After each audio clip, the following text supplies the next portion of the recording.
I never thought that one night, one simple misunderstanding, would be the thing that broke a 7-year marriage. But looking back now, maybe it wasn't that night that broke us. Maybe it was just a night I finally stopped pretending everything was okay. My name's Jeff, and this is a story of how I lost my marriage, but found my peace. Kelly and I got married in our late 20s.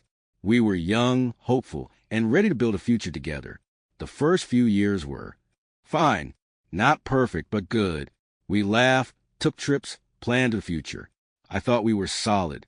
But somewhere along the way, maybe around year 4, things started to fade. Slowly. Quietly. It's like watching an old photograph lose its color. You don't notice it happening until one day. Everything looks washed out. Our conversations turn into transactions. When's the bill due?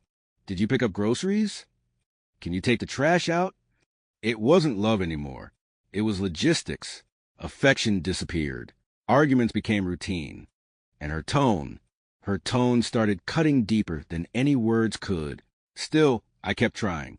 I worked hard, paid the mortgage, handled our finances, and told myself this was just a phase. Kelly worked part-time, said she wanted less stress. I supported that. I wanted her to feel happy, fulfilled, but instead, she started playing games, emotional ones. If I forgot to pick something up or made plans without asking her, she'd give me the silent treatment. If I didn't apologize fast enough, she would hold affection.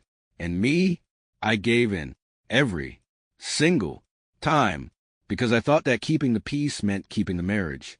Then came that night in late September. I'd been working late, project deadlines, endless calls, permit issues. It was almost 8 p.m. when I walked through the door, exhausted. I dropped my bag, headed for the shower, and just as I started to feel the day wash off me, I heard my phone ringing. By the time I got out, Kelly was standing in the bedroom, holding it. Her face was cold. She asked, "Why is Samantha calling you this late?" I froze. Samantha? She worked in accounting.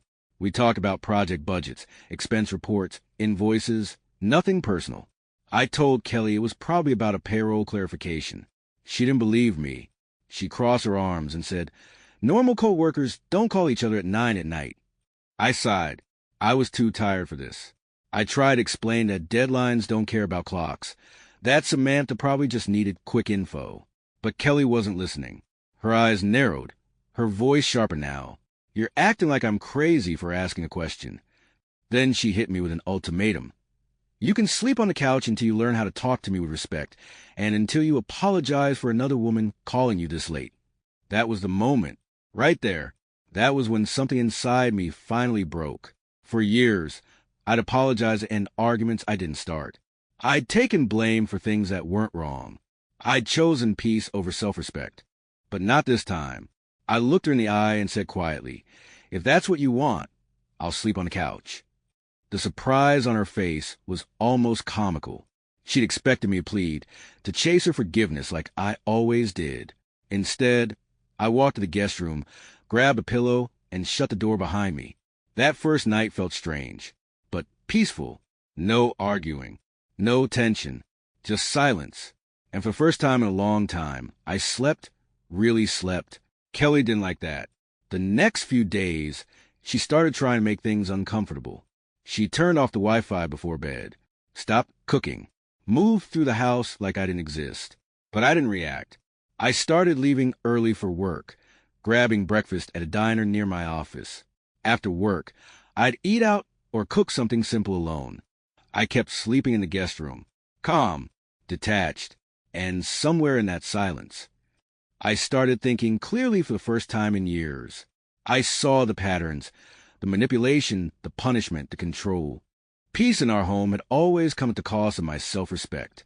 And I realized something painful but true. I hadn't been happy in a very long time.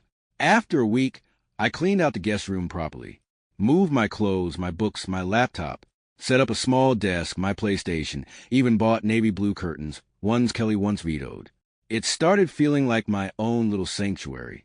I slept better, ate better, thought better, and I smiled. Really smiled. Meanwhile, Kelly grew angrier. Her power was slipping. "You're acting childish," she said one night.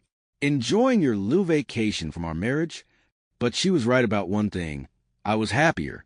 For the first time in years, I wasn't walking on eggshells. Weeks passed. The silence between us became something heavy, almost permanent. Then one night, she confronted me in the kitchen. "So this is it? You're throwing away 7 years over one argument." I looked at her and said, "This isn't about one argument, Kelly. It's about years of you controlling every argument.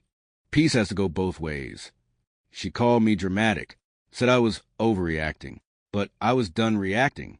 A few days later, I visited a divorce lawyer. No kids, 7 years married, shared assets. Simple enough. When I signed those papers, my hand didn't even shake. A week later, I left them on our dining table with a note that said, "I'm not angry, just tired of living like a guest in my own home." When she came home and saw them, the look on her face said it all: shock, disbelief, anger. She stormed into the guest room, waving the papers. "What is this, Jeff? You can't be serious." But I was. For the first time in years, I was deadly serious. She thought this was still one of her games, that I'd come crawling back. But I wasn't playing anymore. I told her quietly, "This isn't about Samantha. It's about years of control and silence. You wanted space, you got it. You wanted power, you got that too. Now I just want peace." She went silent. For once, she had no comeback. The following weeks were messy: anger, guilt, bargaining. She brought up our vows, old memories, even threatened to take everything. I didn't care. I just wanted out. A year later, our divorce was finalized. The judge asked if there was any chance of reconciliation. I said no. Kelly hesitated, then whispered the same. And just like that, it was over. I walked out of the courthouse into the Arizona sun, feeling free. Not happy exactly, but light, like I could breathe again. I got a small apartment, nothing fancy, but peaceful. No slammed doors, no silent treatment, no tension, just quiet. I started playing basketball on Tuesday nights, hiking on weekends, discovered new trails, made new friends. Financially, I'd lost a lot, half the house, half the savings, but emotionally, I gained everything that mattered: freedom, self-respect, peace. Sometimes I sit in my apartment at night, book in hand, and think about the cost of peace. People think leaving is weakness. It's not. Sometimes walking away is the strongest thing you can do. Kelly taught me what I don't want in a relationship. She taught me that love without respect is just control wearing a mask, and that the hardest decisions are often the right ones. I didn't leave because I stopped loving her. I left because I finally started loving myself. And that made all the difference. If you've ever been made to feel small in the name of love, remember this: peace is not something you beg for. It's something you choose.